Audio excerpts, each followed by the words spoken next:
Décideurs engagés, l'émission TV de l'Hémicycle animée par Arnaud Ardouin qui déshabille les décideurs, qui nous permet d'appréhender ce qui chaque jour leur donne envie de se battre et de réussir. On se dit tout, ravi de vous retrouver et j'accueille aujourd'hui quelqu'un qui est très important dans le contexte actuel de crise énergétique, gaz, pétrole, de guerre en Ukraine, quelqu'un qui joue un rôle important justement sur ces questions d'énergie. J'accueille Jean-François Carenco. Bonjour Jean-François. Bonjour. Comment allez-vous? Ça va. Prenez place, je suis ravi de vous accueillir dans l'émission On se dit tout. Vous savez que c'est un petit moment comme ça un peu privilégié pour des gens qui prennent des décisions importantes. Et vous en prenez, Jean-François Carenco, président de la commission de régulation de l'énergie. Juste pour ceux qui ne vous connaîtraient pas, vous êtes un préfet, vous avez fait une carrière préfectorale. Je ne vais pas citer tous les territoires dans lesquels vous vous êtes égayé, Rhône-Alpes, entre autres, la Guadeloupe, il y a longtemps. Avec une particularité de l'outre-mer. J'ai fait 3 postes outre-mer et ça vous marque. Ça vous marque parce que ça veut simplement éduquer les serviteurs de l'État qui doivent en retenir. Pour être un bon serviteur de l'État, il faut aimer les gens. D'ailleurs, Jean-François, c'est intéressant, on va parler d'énergie parce que c'est votre actualité et c'est l'actualité, je dirais, européenne, pour ne pas dire mondiale. Mais plus de préfets, ça vous semble être une bonne idée de ne plus avoir de préfets? Vous qui l'avez été pendant 40 ans? Non, il y aura des préfets. Il y aura des préfets. Il y a des préfets. Vous savez que Bonaparte, son frère Lucien Bonaparte, a dit en 1802, quand les préfets ont été créés, de cette date-là, création des préfets, naîtra le bonheur des peuples. C'est un peu exagéré, mais j'y crois toujours. Donc il y aura encore des préfets? Bien sûr. Donc c'est les médias qui ont dit n'importe quoi, les journalistes disent n'importe quoi. Je ne critique jamais la presse, même si j'en pense pas moins souvent. C'est ça. Juste un petit mot, parce que je sais que vos activités sont très très occupées autour de cette question des régulations, des inquiétudes, parce que c'était un thème de campagne présidentielle, le pouvoir d'achat, et notamment l'augmentation des prix de l'énergie. C'est un sujet central chez les Français. Qu'est-ce que fait Jean-François Carenco quand il ne parle pas d'énergie, quand il ne parle pas d'interconnexion et quand il n'est pas en réunion avec des éminences grises européennes pour parler énergie? Qu'est-ce que vous faites? C'est quoi votre passion? Vous vous plongez dans un bon livre? Vous allez peindre? Non, mais je fais 4 choses de plus. Je suis président d'une association qui s'appelle Coalia, qui est un assistant aux plus démunis, aux damnés de la terre. Une grosse association qui fait 405 millions de budget, 4800 salariés. Ça, c'est un loisir. Vous considérez ça comme un loisir? C'est un gros travail. Mais je pense que quand vous avez eu la chance, qui a été la mienne dans la vie, c'est pas une chance qui tombe du ciel, vous devez faire plus. Vous devez faire plus. Vous rendez. Vous rendez. Et puis, comme vous avez quand même, si vous avez fait 30 ans préfet, vous êtes à la Creux, vous avez un certain nombre de relations, de capacités à agir, il faut utiliser ces capacités à agir. Donc j'ai ça. Puis j'ai la culture. Oui, j'ai vu. La culture, j'ai créé, je vais en dire un mot, un prix qui s'appelle Montluc, Résistance et Liberté, un prix littéraire, et tous les ans, avec un superbe jury. Ça commence à monter en puissance, c'est la 4e année. On commence, si vous allez dans les librairies, il y a les bandeaux. Exact. Je suis écrivain, vous savez que je suis écrivain, vous n'avez pas vu. Mais... Et donc c'est très très bien ce prix Montluc. Là, on a décerné le prix à un Haïtien, Jean d'Amérique, pour un bouquin Soleil à coudre. C'est d'une violence à pleurer. Haïti, oui. Ouais, donc je fais ça en plus. Puis je suis président de l'Opéra de Montpellier. J'ai vu. Voilà. Et la littérature, c'est quelque chose qui vous interpelle? Il vaut mieux se battre avec des mots qu'avec des armes. Et si les mots sont bien choisis, je pense qu'ils sont aussi forts que les armes, voire plus forts, puisqu'ils n'hypothèquent pas l'avenir. Est-ce qu'il y a un moment où vous vous posez dans votre vie? Est-ce qu'il y a un moment où vous vous êtes posé? Vous vous êtes dit, je vais regarder les choses avec un peu de recul, en soufflant un peu? Ou est-ce que votre personnalité, c'est le mouvement, c'est l'action, c'est l'activité? On peut être serein en étant actif. On peut être serein. Moi, je suis bien avec ma femme, voilà. Tant on va marcher au bord de la mer. Mais on évacue. Voilà. Mais quand vous avez la capacité de ne pas le faire, travailler sur le monde et de ne pas le faire, je pense que c'est pas bien. Jean-François Carenco, vous connaissez la formule de l'émission. Des questions vous sont posées ensuite par G-Collect. C'est justement tout de suite la question de G-Collect.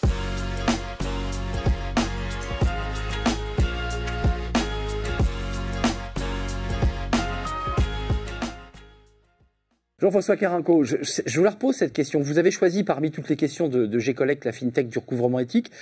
Entreprises et institutions ont un rôle majeur à jouer pour développer une économie plus inclusive, plus éthique et plus solidaire. Quels sont vos engagements en la matière? Alors, on a parlé beaucoup d'énergie, on a parlé beaucoup de choses très importantes, mais à travers toutes vos activités, et puis toutes celles que vous avez eues comme préfet, c'est un sujet, je sais, qui vous habite, et puis je ne l'ai pas précisé par ailleurs, mais vous avez été un tout proche de Jean-Louis Borloo lorsqu'il était ministre de ce grand ministère. Très grand ministère. Voilà, ce pôle, puisqu'il avait plusieurs, 4 ministres, 5 autour de lui pour bâtir un grand projet. Ces questions-là, évidemment, étaient déjà présentes à l'époque. L'inclusion, concrètement, pour vous? Non, mais l'inclusion, ça veut dire qu'à l'endroit où ça veut dire, premièrement, que tout le monde participe à la vie sociétale. C'est pas dit la vie sociale, c'est dit la vie sociétale. Que vous soyez une entreprise, que vous soyez une association, je dis jamais ONG. Vous avez noté que j'ai pas employé ce mot-là. J'aime pas. Pourquoi vous n'aimez pas le mot ONG? Parce que ce sont des mots, des vocabulaires d'opposition. D'opposition. Le gouvernement fait mal par principe. Qu'est-ce que c'est que cette histoire? C'est le contraire de la République. Elle n'existe que par opposition. Que par opposition. Donc je veux dire, c'est le contraire de la question. La question, c'est association, entreprise, citoyens, collectivités locales, État. On est ensemble pour vivre ensemble et vivre mieux ensemble. C'est ça l'inclusion. Et donc il faut reconnaître que même décider comme je le suis sur ce que je fais, il faut avoir beaucoup d'humilité pour dire l'autre a peut-être raison. C'est le doute. C'est le doute et l'humilité qui font que vous pouvez être décidé. L'écoute, le doute, l'humilité, et après vous y allez. Et après vous y allez, pendant que vous y allez. Et donc vous pouvez changer un peu. On me dit alors, vous conduisez à vue. Il vaut mieux à vue qu'à l'aveugle. Hein. C'est vrai. Vraiment. Hein. C'est vrai. Donc conduire à vue les affaires de l'État, les affaires qui vous sont faites, ça veut dire écoute, humilité, doute, avec tout le monde. Alors, au point où je suis de préfet, la question se posait aussi sur la relation État-collectivité locale. Hein elle est bien toujours présente. Et les pressions qu'un préfet peut avoir de collectivité. Sur ce sujet-là, je ferai une opposition entre, c'est très politique, la République des territoires ou le territoire de la République. Vous imaginez quel est mon choix, et je suis contre la République des territoires. C'est pas la France, c'est pas la mienne. Ce qui ne veut pas dire que... Jacobin, donc. Le dernier est assumé. D'accord, donc centralisateur. Non, c'est pas la même chose. Non, mais justement, les mots ont un sens. C'est pas pareil. C'est pas pareil. Hein. Centralisateur, ça veut dire que vous niez les pouvoirs et la réalité locale. Vous travaillez avec les territoires. Il faut travailler avec les territoires, mais il y a des choses qui sont, on dit, régaliennes. Moi, je pense que l'énergie est un sujet régalien, par exemple. Évidemment. Hein Européen ou français d'abord? C'est la même chose. C'est important. C'est la même chose. Alors, sur la décision d'implantation, c'est français. Sur l'ensemble du système, c'est européen. Qu'est-ce que c'est? On dit il faut que les maires aient le pouvoir de ne pas produire d'électricité sur leur sol. C'est ça qui se dit. Hein? Un certain nombre de sénateurs ont dit ça, ils peuvent refuser. Mais on est où, là? Enfin, c'est un débat aussi posé sur l'éolien, sur les questions de... On est dans quel pays? Je l'aurais dit. Là, vous appuyez un peu trop, les gens consomment trop. Ça marche. Pour que ça marche, des dizaines de villages engloutis, de vallées englouties, peut-être celles de vos grands-parents, en tout cas les miens. Ah oui. Des milliers de morts dans les mines de charbon. Des milliers de morts dans les mines de charbon. Et là, parce que ça fait pchit-pchit et que ça tourne, on dit qu'il ne faut pas le faire. C'est ça la République des territoires? Oui, vous dites... Attendez. C'est ça la République des territoires? Alors je suis contre. Donc, vous, pour répondre à cette question de l'inclusion et du mariage entre les territoires et l'État, vous dites quand même, c'était extrêmement politique, ce que vous dites, c'est que un maire n'a pas à s'opposer au nom, j'allais dire, d'intérêts locaux électoraux à des mesures de type éolienne, par exemple, qui servent la collectivité en général. C'est ma position. C'est votre position. Je rappelle qu'à l'époque, je pense que c'est avec Jean-Louis Borloo quand il fait ça, les permis énergie, le permis de construire énergie sont État. Mais maintenant, vous avez les enquêtes, les PLAUI, qui repoussent, qui font... Bien sûr. Avec Jean-Louis Borloo, on a lancé l'idée, même le process, des éoliennes en mer en 2009. On est en 2022, il n'y en a pas une. Il n'y en a pas une. C'est vrai. Mais c'est recours, contestation. Mais c'est une honte. C'est une honte pour la France. On va avoir le noir. Quand il fera tout noir. On va avoir le noir. Si on continue comme ça, évidemment, si on continue comme ça. Si les gens ne donnent pas d'électricité, ils n'en auront pas. Mais ça, c'est pas le plus important. Ce qui est le plus dramatique pour moi, c'est le séparatisme.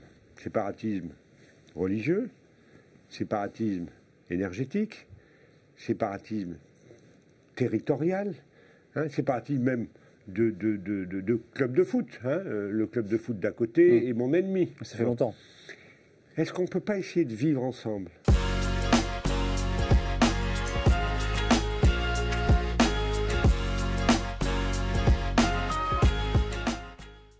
La question du Collège de Paris, alors c'est vous qui l'avez choisie cette question, Oui. et j'ai envie de vous dire, à travers tout l'échange que nous avons depuis quelques minutes, elle vous correspond un peu. Quelle proposition pour sortir du système élitiste français, à savoir comment réduire les inégalités d'insertion au niveau des diplômes? C'est un sujet, je dirais, universel, dont on parle depuis 30 ans, 40 ans. Moi, je ne suis pas pour sortir du système élitiste, ça dépend de ce qu'on appelle système élitiste. Bon. Moi, je suis plutôt pour que les meilleurs soient aux manettes. Hein, moi, j'ai fait HEC, ENA, du droit, des trucs, bon, très bien. La tête bien pleine, bien faite. Mais je l'ai fait avec du travail. La question, c'est comment on devient une élite. C'est comment on se comporte quand on est dans l'élite et comment on devient élite. Endogamie, Voilà. mais c'est ça la question. Comment on devient élite, c'est d'abord du travail et encore du travail. Rien n'est dû. Deuxièmement, j'ai eu la chance. Mon beau-père, parce que je me mariais jeune, donc très proche, lui, il était fils de paysan, il est devenu prof de lycée, payé par la République. Hein, bon. Mon père, à moi, était très catholique, dans une famille très catholique. Toutes ses études, sa mère était femme de ménage, toutes ses études ont été payées par l'Église catholique jusqu'à Polytechnique. Donc la question, c'est comment on devient une élite. Et comment on accompagne, et combien on accompagne ça. des talents. Donc, il faut absolument accompagner tous les talents. Absolument accompagner tous les talents. Et on revient à l'inclusion. Moi, je suis très fier d'être à la Creux, où on a une diversité. Je pense qu'aux universités je ne vois pas cette idée. Ils sont tous blancs, jaunes, noirs. Je m'en fous, je suis daltonien. L'intérêt, c'est les talents, et c'est comment on les aide. Donc il faut aider. Hein. Et aider, ça veut dire quoi? Ça veut dire des aider, bourses, ça veut dire, par exemple, dire, que quand vous êtes responsable, il y a une pratique collective. Et puis après, il faut que chaque élite, quand il voit un mec qui est bon, il le pousse. Vous êtes intarissable, tant sur les sujets d'énergie que je dirais sur les sujets de société, sur tous les sujets qui nous traversent finalement. C'est la question de l'hémicycle, c'est une question politique. Qu'est-ce que vous changeriez si vous aviez le pouvoir de le faire et dans quel domaine? C'est la question de l'hémicycle et c'est tout de suite.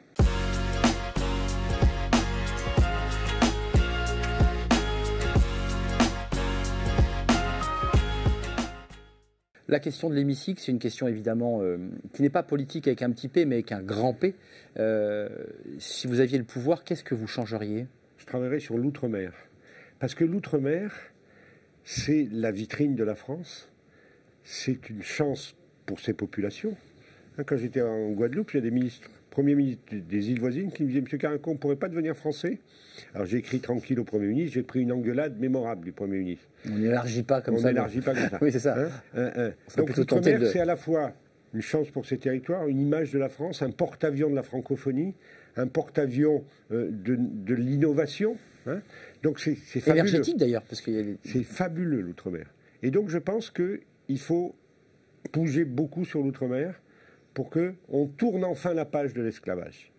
On tourne enfin la page de l'esclavage. C'est très compliqué de se dire qu'il faut s'approprier un territoire dans lequel vous êtes arrivé à fond de cale, en vrai, avec un nom qui n'était pas le vôtre. Il faut 200 ans. On y est. C'est vrai. On y est presque. Et alors, quelle chance pour la France, ça serait. Hein, quelle chance pour... Il faut sortir de l'économie de comptoir, on y est encore. Il faut sortir de plaquer nos institutions là-bas. Elles sont différentes. Hein. Par la culture. Tout ça, l'ouverture, des Français ne connaissent pas. Il est mort à Fort-de-Joux dans des conditions lamentables. C'est vrai. C'est un héros français, comme Delgrès. Il faut qu'on reconnaisse ça. La négritude, dont tout le monde dit « Ah, c'est pas bien de parler de négritude, c'est qu'on est raciste. » Mais c'est un truc, Senghor et Césaire, libérateur. Mais avec les téléphones portables, on ne peut plus rien dire. Mais là, je l'ai dit. Vous êtes un homme libre. Merci Jean-François Carinco. C'est en tout cas ce qui ressort de cet échange extrêmement riche, de votre personnalité, de ce que vous êtes aussi dans vos engagements personnels, humains aussi, et philosophiques d'une certaine manière. Et puis vous êtes aujourd'hui et toujours, jusqu'en 2023 je crois. Février 2023. Février 2023. Vous remplirez ou pas? Comment ça se passe? On n'a pas le droit. Vous n'avez pas le droit. Il faudrait changer la loi. C'est ça. Donc jusqu'en février 2023, vous présidez aux destinées de cette commission de régulation de l'énergie, qui est un sujet éminemment sérieux, central dans notre actualité. Merci à vous, Jean-François Carinco, et merci à vous, évidemment, de votre fidélité, vous qui nous suivez dans On se dit tout. Je donne rendez-vous dans quelques jours. À très très bientôt. Bye bye. Décideurs engagés, l'émission TV de l'Hémicycle animée par Arnaud Ardouin qui déshabille les décideurs, qui nous permet de mieux les connaître dans l'intimité et d'appréhender ce qui chaque jour leur donne envie de se battre et de réussir.